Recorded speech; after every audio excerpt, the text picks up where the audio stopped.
Testament of Dan, concerning anger and lying. Chapter 1. Dan's hatred. The record of the words of Dan, which he spoke to his sons in his last days. In the 125th year of his life, he called together his family and said, "Listen to my words, sons of Dan. I know in my heart that throughout my whole life God has been pleased with truth and just dealing. Lying and anger are evil, because they teach man all kinds of wickedness.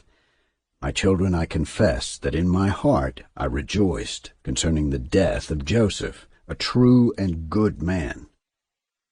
I rejoiced at the selling of Joseph, because our father loved him more than us. I became jealous and vain, because I was his son too. A satanic spirit caused me to hate Joseph so much I wanted to kill him with a sword. With Joseph gone, my father would love me in the way he did him. This spirit of anger so consumed me that I thought of nothing else but to kill him. But the God of Jacob, our father, kept him from me. I never found him alone. I thank God for not allowing it, or there would be 2 less tribes in Israel." Chapter 2. Hatred and Envy. My children, I am dying, and I tell you the truth. Unless you avoid lying and anger and embrace love, truth, and patience, you will perish. There is a blindness in anger, my children, and no angry man trusts anyone to tell the truth. He treats his father and mother as enemies, and his brother like he does not know him. Even if his brother is a prophet of the Lord, he disobeys him. He will not regard a righteous man, and he ignores his friends. Anger surrounds him with nets of deceit, blinds his natural eyes, and darkens his mind through lies. He sees what he wants to see. He only sees his own hatred, all because of envy. Chapter 3. Wrath of the rich and poor. My children, anger tricks you. It takes over your body and masters your soul. It uses you to do all manner of sin. Your mind justifies what you have done because you refuse to see it as sin. A rich man's anger is threefold. It comes through his servants, his influence in the courts, and his direct anger. A poor man's anger is twofold: his direct anger and his manipulation and lies behind the scenes. Through both, Satan works through cruelty and lying. Chapter 4. How to avoid being attacked with anger. Understand the vanity of anger. At first, it only attacks by words. If agitated, it attacks with deeds, which then afflict the mind and create bitterness. Therefore, when anyone speaks against you, do not show anger. If any man praises you, do not show pride. If you do, it may stir up another's anger against you. It will only cause you trouble. If you fall into some loss, remember God is in control, and your anger about it will only lead to bitterness, making everything much worse. Bitterness always leads to 2 things: anger and lying. They work hand in hand, causing the Lord to depart and Belial to rule over you. Chapter 5. Last Days Prophecy. My children, observe the commandments of the Lord and keep his law. Depart from anger, hate, and lying, and the Lord will dwell with you, and Belial will flee from you. Speak truth to each other, and you will not fall into lust and confusion. Instead, you will have the peace of God, and no war will prevail over you. Love the Lord and each other with a true heart all your life. For I know that in the last days you will depart from the Lord, and will provoke Levi unto anger, and will fight against Judah. But you will not prevail against them. The angel of the Lord will guide them both, and by them Israel will stand. When you depart from the Lord, you will walk in all kinds of evil, working the abominations of the Gentiles, and going astray with ungodly women. The spirits of error will work in you with all malice. I have read in the book of Enoch the righteous that your prince is Satan.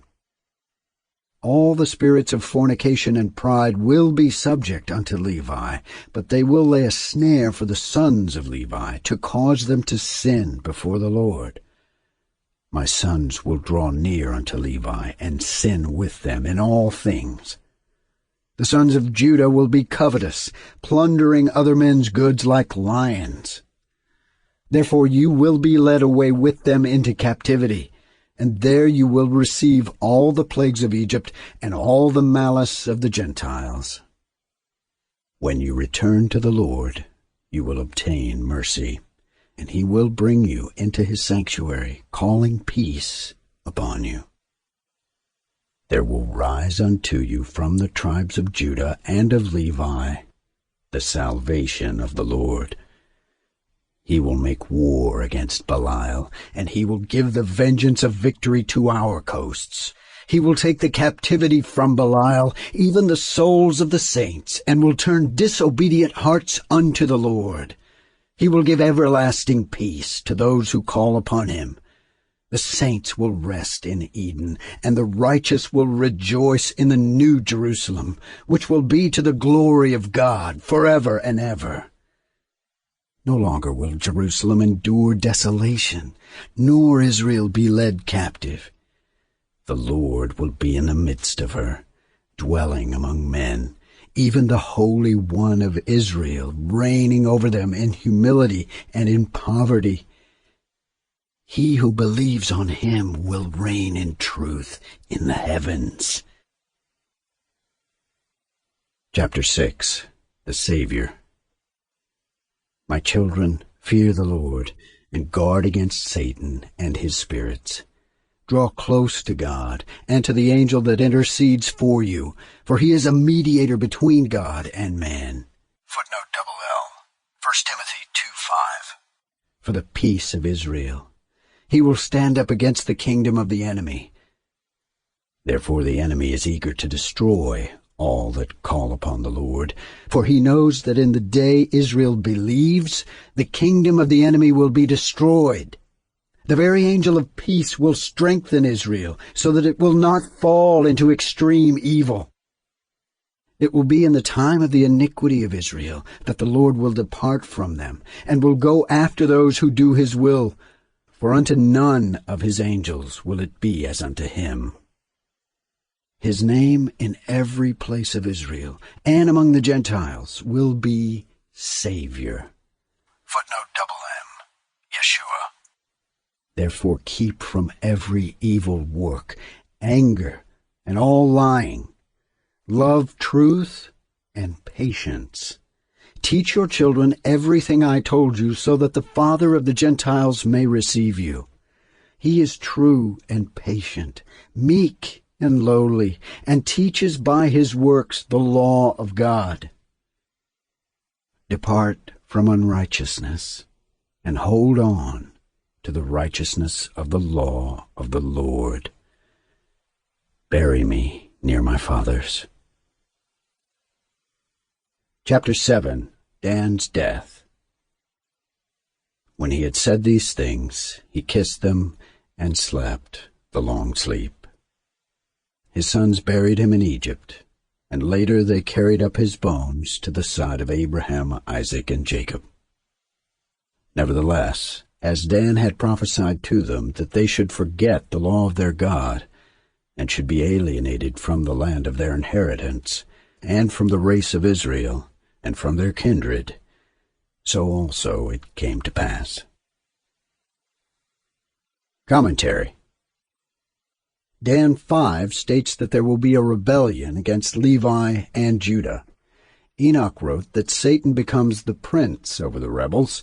Eventually, there will be a new Jerusalem in the eternal age. Dan 6 predicts the great diaspora and the church age. Eventually, Israel will accept the Messiah. Dan calls God the Father of the Gentiles.